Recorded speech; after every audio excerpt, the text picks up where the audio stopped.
to begin. Oh, we're trembling with adrenaline. We'll keep fighting on. With this strength we'll win. Nothing's in our way. Our story will begin.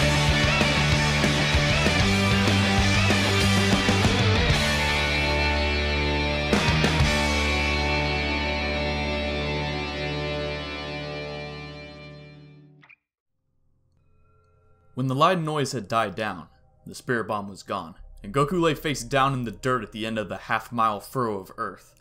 Spluttering and shaking his head, he stood up, only to be immediately floored again by a group tackle hug of epic proportions.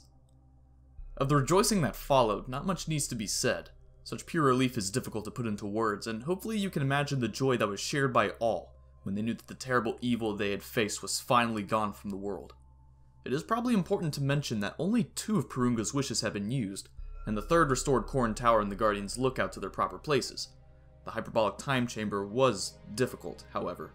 It was restored, and the door recreated, but moving an entire dimension was beyond the power of the Namekian elders, and therefore, beyond the powers of the dragon as well. The chamber was now permanently running on normal, unaltered time.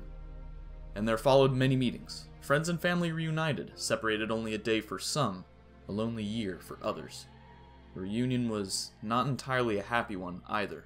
In addition to the loss of the hyperbolic time chamber as a valuable resource, Nail was still gone.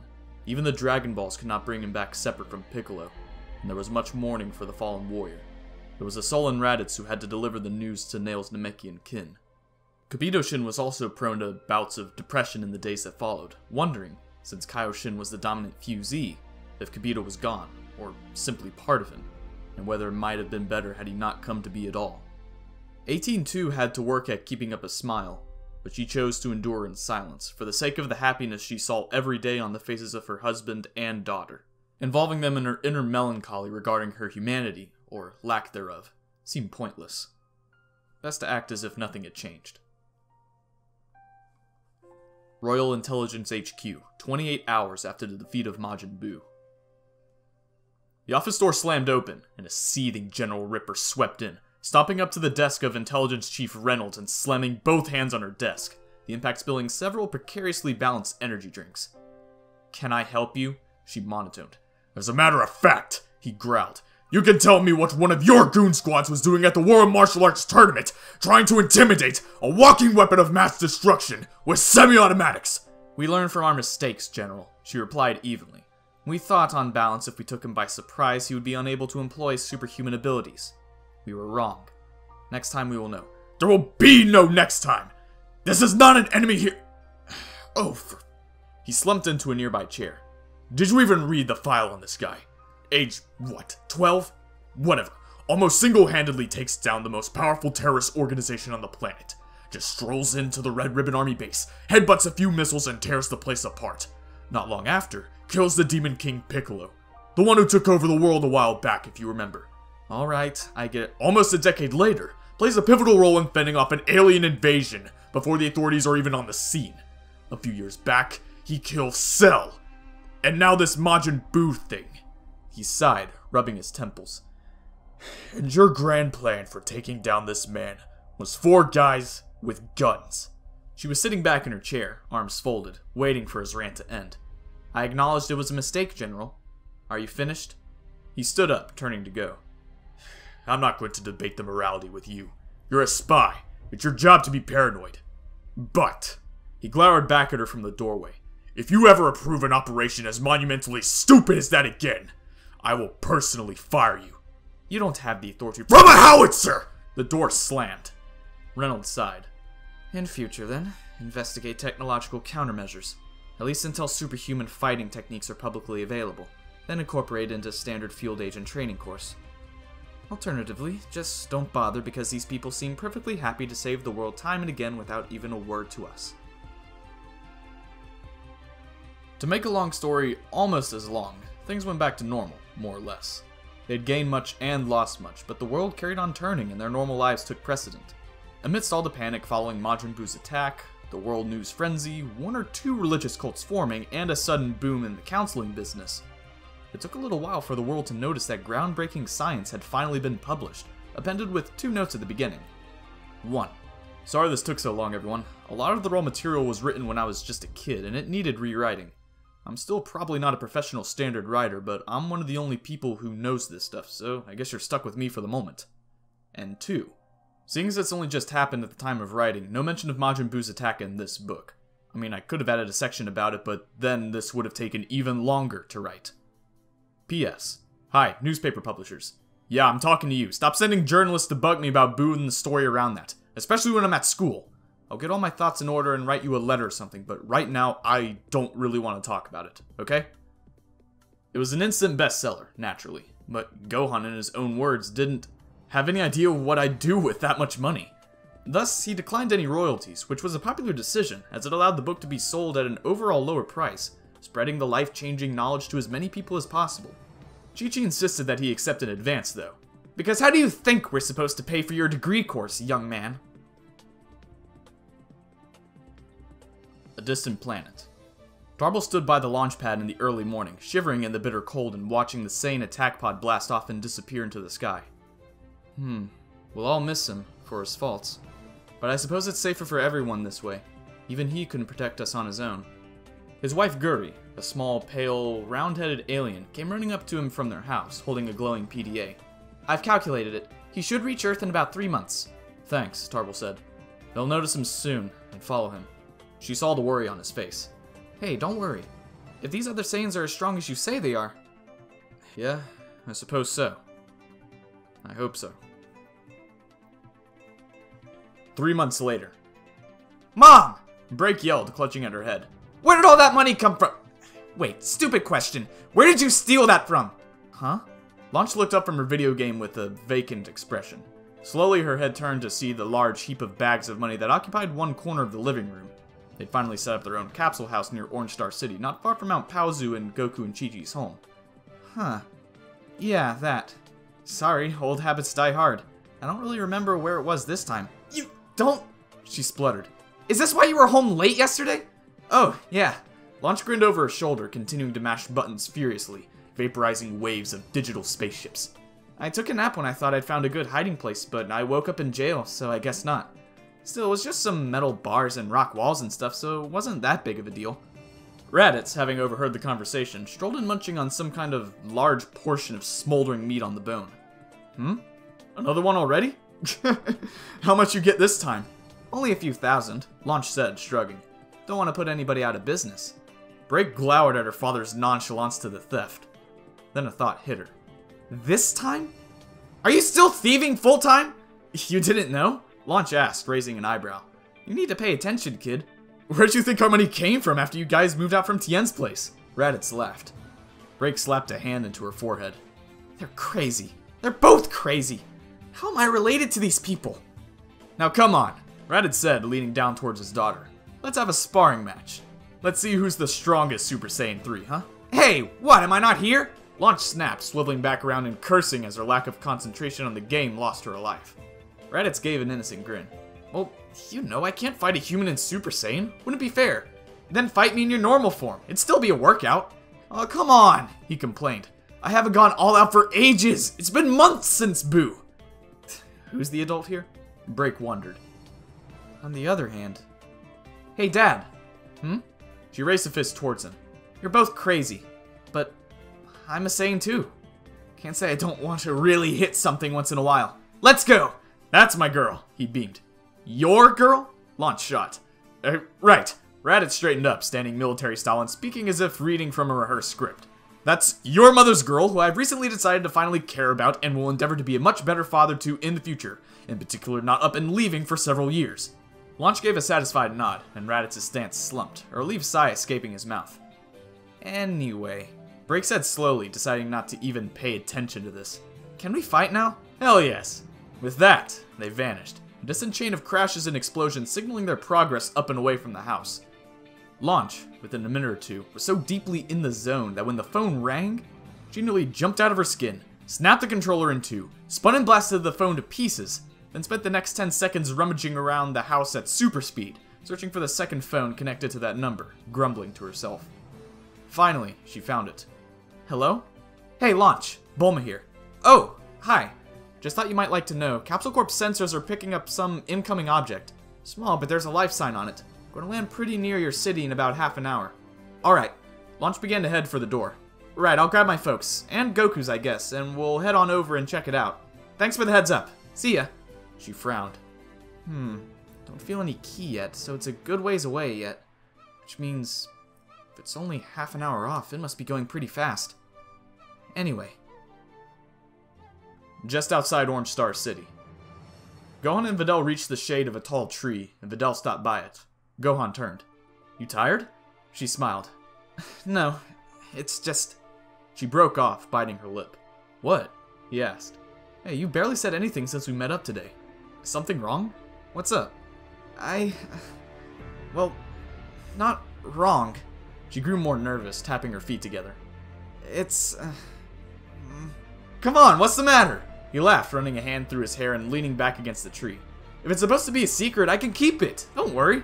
His tail wagged. There was really no better word for it, with enthusiasm. She smiled at his optimism. Well, it's... She took a deep breath, standing up straighter.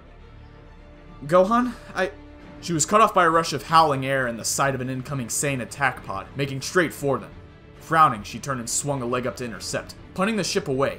An angry shriek carried over to them from within, and the pod tumbled away over the field, leaving a trail of fire and high-pitched curses until it finally ground to a halt. Gohan and Videl approached warily. We good? Videl asked nervously. Yeah. Gohan nodded, but his voice was uneasy as well. Yeah, sure. Somebody's in there, and they're strong, but I'm pretty sure I'm stronger. They don't feel evil either, but I might have pissed them off. Right. They stopped a few feet away as steam jets heralded the door opening. A scraping, scrabbling sound came from within. A small humanoid figure scrambled out and dropped to the floor, shaking his head. Hold on, Gohan said, taking a step back and blinking. You look exactly like... So I'm told, the child replied, shaking himself off. In fact, I got more from my uncle than just looks. He pointed a thumb up at his face. You may call me Vegeta, Prince of all Saiyans. That's it for Chapter 92. I'll see you in Chapter 93 in a few seconds. Stay tuned.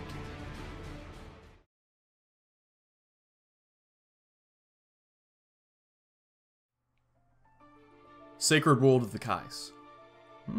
Yes, a very interesting trail of psychic residue.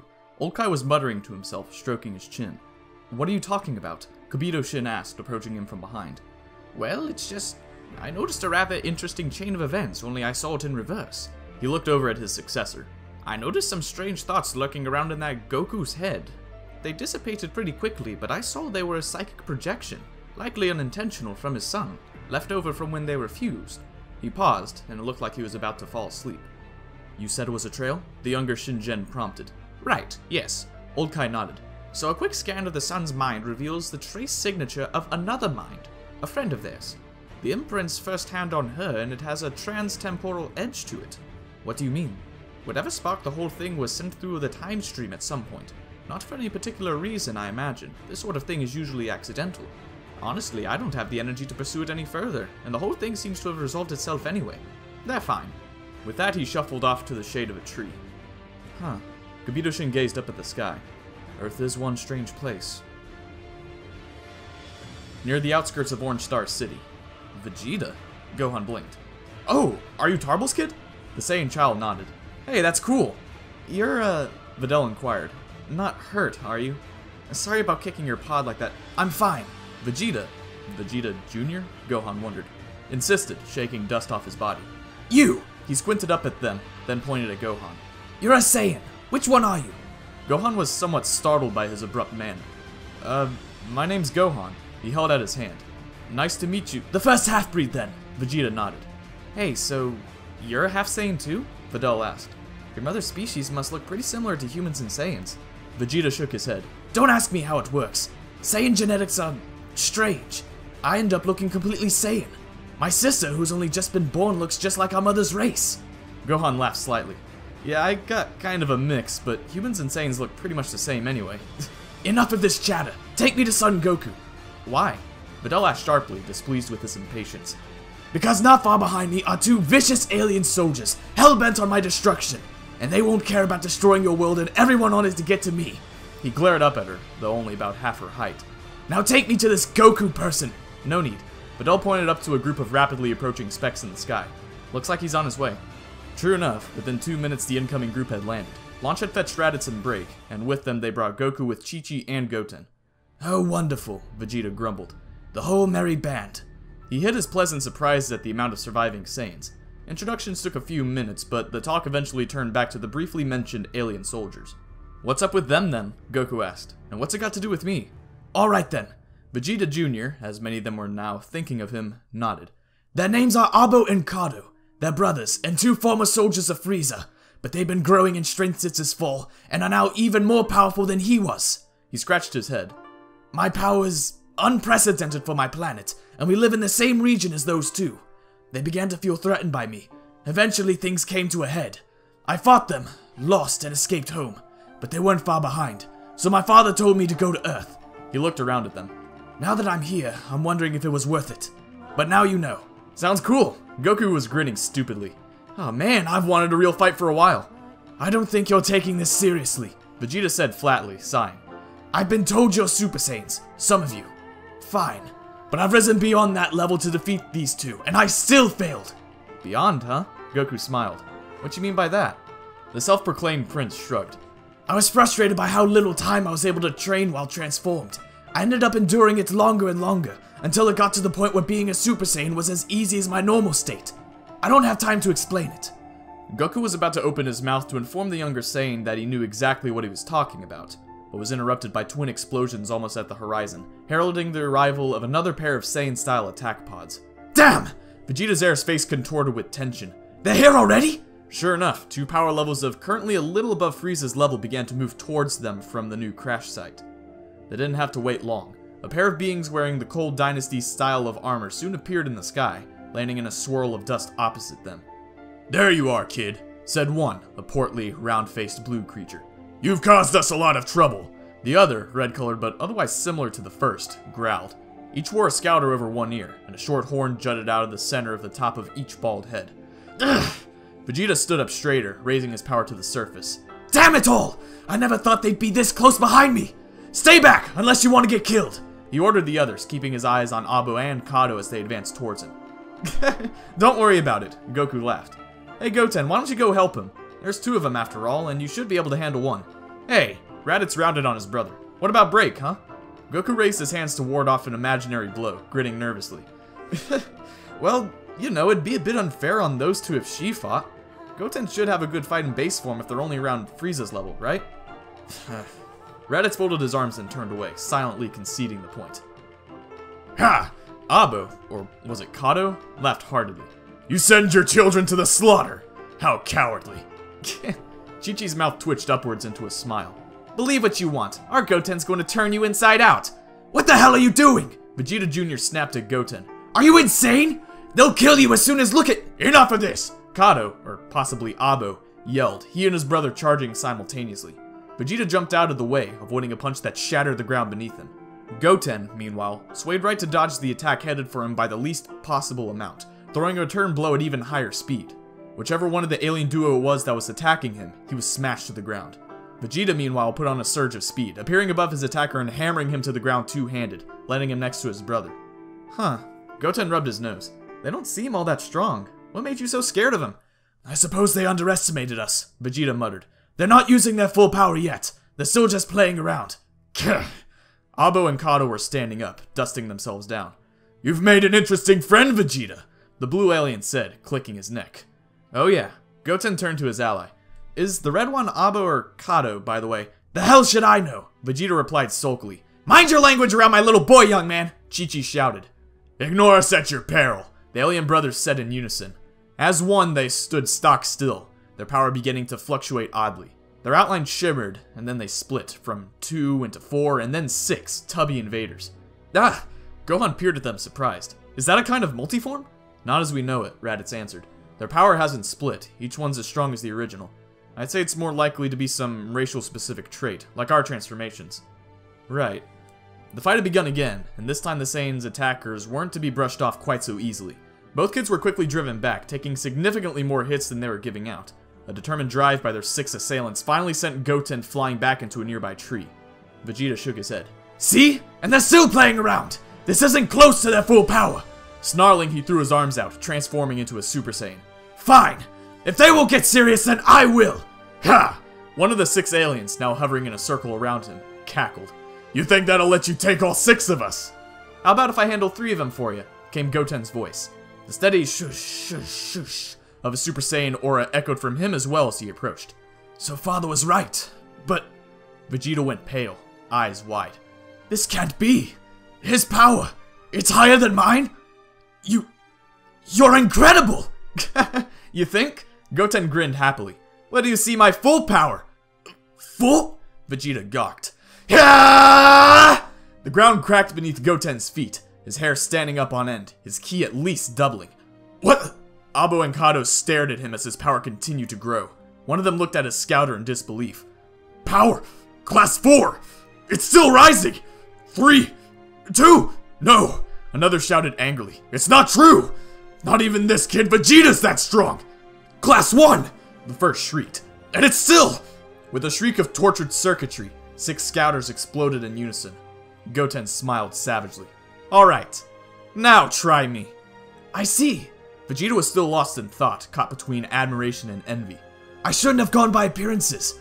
This Goten must be their strongest warrior. Goten charged into the squadron of opponents, becoming a whirlwind of pain, moving from one to the other in a blur of punches, kicks, and childish enthusiasm. Before long, it was over. The 6 Abos and Kados had landed in a heap, and slowly faded back into 2, who picked themselves up out of the dirt, trembling with fury. Damn it! One of them, who was quite possibly Abo, growled. We came here to kill Vegeta, not fight his merry band of playmates! The other, who may have well been Kado, hissed. Goten was still laughing. Sorry, I should have saved some for you, huh? I guess I got carried away. The aliens were still conferring, however. Guess we have no choice. I guess not.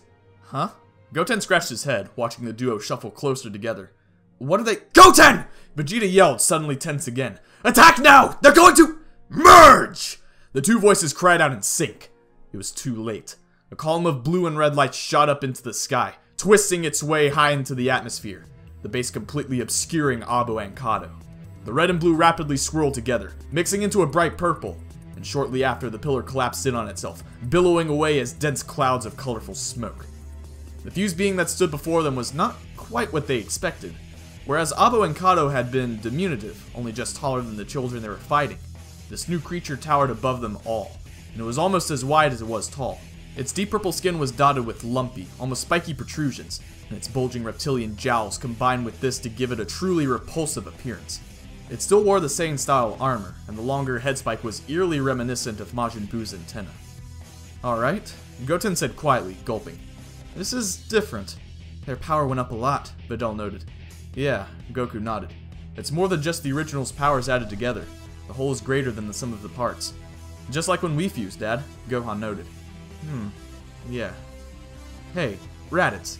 Goku tapped his older sibling on the shoulder. Can we talk alone for a minute? Huh? Sure.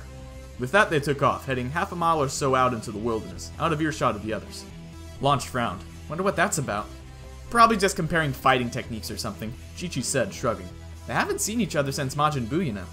Our name is Akka. The monstrous purple being rumbled. We will break you. You'll have to catch— Oh, baby, Kameha! Goten's confidence turned to panic as Akka's swiping hand snatched him up, hurling him into the air. As he tumbled back down to earth, Akka took a step back and punted him into the air. Vegeta charged from behind it, swinging a punch, but it vanished, moving deceptively fast and appearing above him. Chuckling, it hurled itself down at the young prince, crushing him into the ground with its corpulent belly. Akka took its time standing up and taking its bearings. Vegeta was coughing and trying to stop his vision blurring, still lying in the crater behind it, and Goten was attempting to stand up, but couldn't stop his head spinning and kept dipping back to Super Saiyan level 1 and up to 2 again, struggling to maintain full power. They're not going to win this, Brick decided. My turn then. She took a deep breath, preparing to transform. However, Goten stuck an arm out, signaling her to stay back.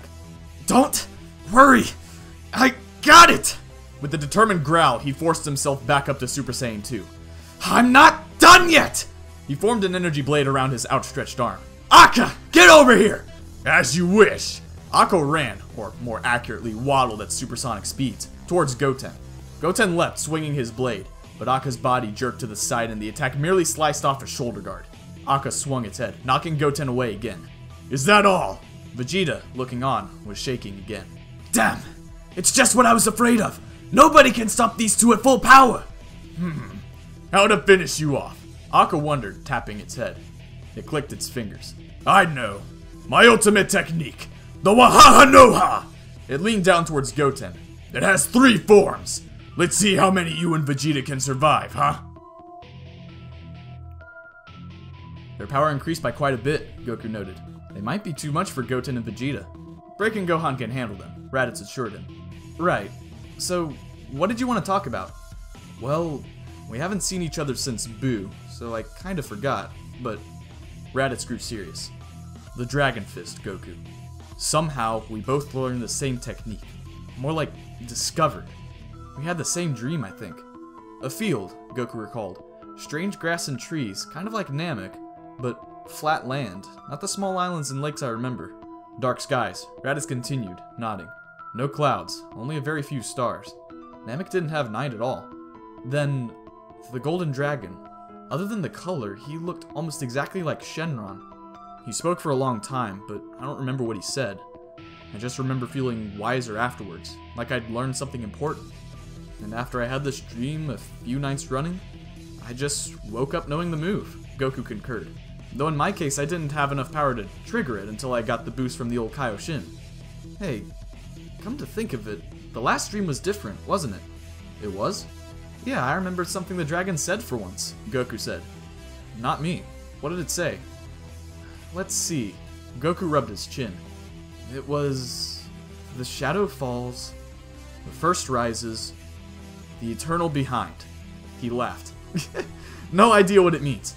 Well, that sounds lovely and ominous, Raditz grumbled. I was hoping to get some answers talking to you, but this just raises more questions. Far, far away. A pair of narrow eyes flicked open beneath the immaculately coiffured hair. A metallic staff tapped quietly on the cold stone floor. The shadow. The first. The eternal. As I feared, the cycle has begun once more. Only one has survived this before, but that solution may just as easily destroy us all. No, the Fallen is wrong. There must be another way. I will not watch the end of everything again. Here, I shall make my stand. That's it for Chapter 93. I'll see you in Chapter 94 in a few seconds. Stay tuned.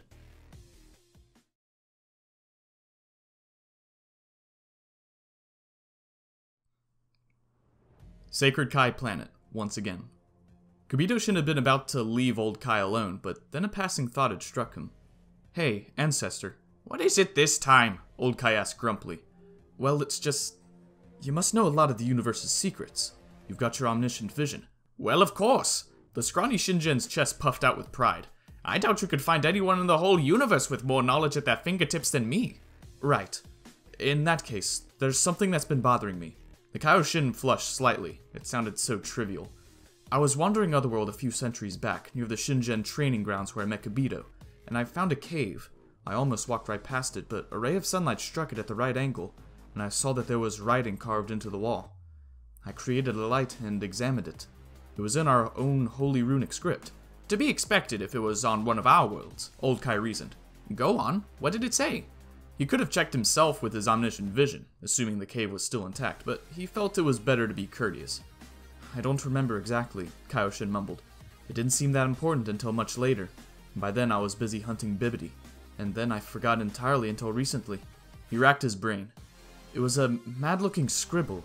It kept going on about the Sleeping One. It said, we are not gods, the Sleeping One is the true god, and lots more along those lines. Huh. True gods, huh? Old Kai nodded sagely. Well, it's true we're not omnipotent. We're born, we age, we can be killed, and there are several beings who vastly outstrip us in power. He paused, considering this. But it could always be referring to the Hakaishin. I don't think there's any greater being than that, in power, in stature, or anything really. Hakaishin? Kibito-shin quickly decoded the meaning of the name. God of Destruction? Why, yes, Old Kai said, nodding. Lord Beerus is his name. Me sake, you don't know about Beerus? No. The younger guardian smiled nervously. As I've told you, my education was cut off when Buu... Surprising that you haven't seen him, Old Kai frowned. He is up and about every few hundred years. Sleeping must simply refer to what he does for those few hundred years in between every period of activity. He stood up, stretching his creaking limbs and running a hand over his tiny mustache. Then again, the universe is a big place, and his ki isn't the kind most of us can sense. So maybe it's not surprising. Wait, Beerus, did you say? I did once encounter a cat-like creature by that name. I was investigating a lead on Bibbidi, and I crossed paths with him on a barren world. He had an attendant with him. Yes, that would be Whis, Old Kai nodded. The two are inseparable, mainly because someone has to correct Lord Beerus's atrocious memory. The planet exploded shortly after I left. I assumed a meteor impact destroyed it, and those two were killed in the explosion. Not at all, Old Kai said, smirking.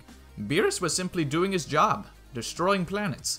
He is our opposite, as we provide impetus for new planets to grow, and life to develop on those planets. This was, in fact, the reason for the abundance of humanoid intelligent life in the universe. The Kaioshin modeled many species partly after themselves. This was also the cause of the unusual popularity of pointed ears and varied skin colors in intelligent species. Oh, he's as powerful as us then? Far greater. He could have destroyed Majin Buu with no effort. His power, in fact, cannot be measured as ordinary ki at all. Really? But don't go thinking you should have got his help against Buu. Lord Beerus is not evil, but he's by no means on our side. The best way of dealing with him is to stay out of his way. Akka drew back its head, puffing up its cheeks. With an awkward-looking lurch forwards, it belched out a fiery green bolt of energy. Wahaha noha! Goten threw his arms up, catching the blast and backpedaling to keep on his feet as it pushed him back with surprising force. His aura met the verdant flame surrounding the attack and was swallowed up, golden shafts of light vanishing into the strangely dark glow of the attack, which seemed to be sucking in more light than it was giving out. Somewhere, he found the strength to shove the Wahaha Noha up into the air, sweat streaming from his body. He grinned. No problem. What a fighter! Vegeta Jr. was rooted to the spot, staring at his tenacious ally. Interesting, Akka smiled. But how about the second form? It formed another green sphere between its hands, bringing it up in front of its mouth. Attack! Vegeta shouted, jumping at Akka, one fist drawn back. Before he has time to... Too late! Akka roared. Super Wahaha Noha! An explosive burst of breath blew the ball outwards, into a hail of yellow arcs. They spread out into the surrounding air. Raditz eyed the expanding storm of ki beams nervously. That could be a problem. Are you kidding? Goku answered. You know who's back there, right? You said it yourself a second ago. As he spoke, a nearly solid energy dome appeared behind them, containing the spreading blasts. Gohan and Break, both Super Saiyan 2, each stood with one hand touching the base of their barrier. In the next few seconds, the glimmering hemisphere faded. Vegeta was stunned once again. They're both even stronger than Goten! How could a world like this exist? No need to go all out, I suppose. Gohan decided, refraining from transforming again. Break was having similar thoughts. Goten, Break, together! Right! The Super Saiyan 2 trio launched themselves at Akka, each planting a fist in his stomach and blasting him away with the aftershock of the earth-shattering impact. The rotund monster didn't just fly away. It bounced before flopping ungracefully to a halt and swaying to its feet. Little insects! I'll kill you all! My ultimate technique! It opened its mouth wide, a red light shining from within, emanating the same oddly dark glow the previous attacks had. Flaming Wahaha Noha! An energy sphere that size shouldn't have been able to fit out of Akka's mouth, but somehow it did, rolling inexorably towards them. Its shadow light advanced ahead of it, seeping over the landscape like a poison, tinting everything and everyone this hellish glow. Get ready! Gohan growled. Guess I'll have to go all out after all. His body tensed up, preparing for the immense strain of his ultimate transformation. Nobody else seemed to be making a move, which was why Gohan was taken completely by surprise when Raditz appeared in front of them. Super Saiyan 3 hair blowing wildly in the storm of power building around the Kamehameha wave, fully charged in his hands. He launched the wave with wild abandon, kicking off the ground and letting the recoil knock him into the air, the backblast flattening a row of trees. That's it then, Vegeta thought. I'm dreaming. This guy, there's no way! Raditz dropped to the ground as the light faded to reveal a 10-mile-long impact crater in the wasteland heading away from Orange Star City, and no sign of Akka. He wiped his forehead, breathing deeply as he powered down. Dad? Break frowned. I think you just killed a guy. Sorry. But, repressed aggression against Frieza's army. Plus, those two weren't really the kind to change. If we let them leave, they just go find somebody else to terrorize. That's still not... Gohan objected. Don't care. Raditz waved his objections away. Come on, Launch. Break. Show's over. Getting to lunchtime. Sure is, Launch agreed. Your turn to make it today. The Odd family took off, parents bickering. It was my turn yesterday. Yeah, only because you slept through the entire day before, and I had to do all 3 meals. Their voices quickly receded into the distance. Gohan sighed. What is that guy's deal? Sometimes he's just like Dad, and then again, he's completely different. Goku flew over, landing with his family and their visitor. So, Vegeta, I guess you probably want to go home now you're safe. You're joking, right? The Saiyan child's eyes were shining with glee. There's so many incredible fighters here. He grinned fiercely. It's clear to me that this is where the action is. There's nobody to train with at all back home. Oh man, I can't wait! Without even a second thought of homesickness. He's Saiyan through and through. You'd hardly believe he's Tarbles. I guess some things skip generations. Well, you'll need a place to stay. Wherever Goten lives. Vegeta enthused. He's my first goal to overtake. Now hold on! Chi-Chi interrupted. It's not that easy taking in another child. We'd have to extend the house. It means more food, more clothes. Oh, come on, Mom, please. Goten begged, hugging her leg. It'd be so much fun. Gohan barely plays with me anymore. It'd be like having a brother who's actually my age. She took in a deep breath, then nodded extremely slowly. One accusing finger pointed in Vegeta's direction. Cause any trouble and you're out, young man. Understand? The young prince saluted before his conscious brain kicked in, pride momentarily forgotten in the face of the unconquerable wrath before him. Yes, ma'am.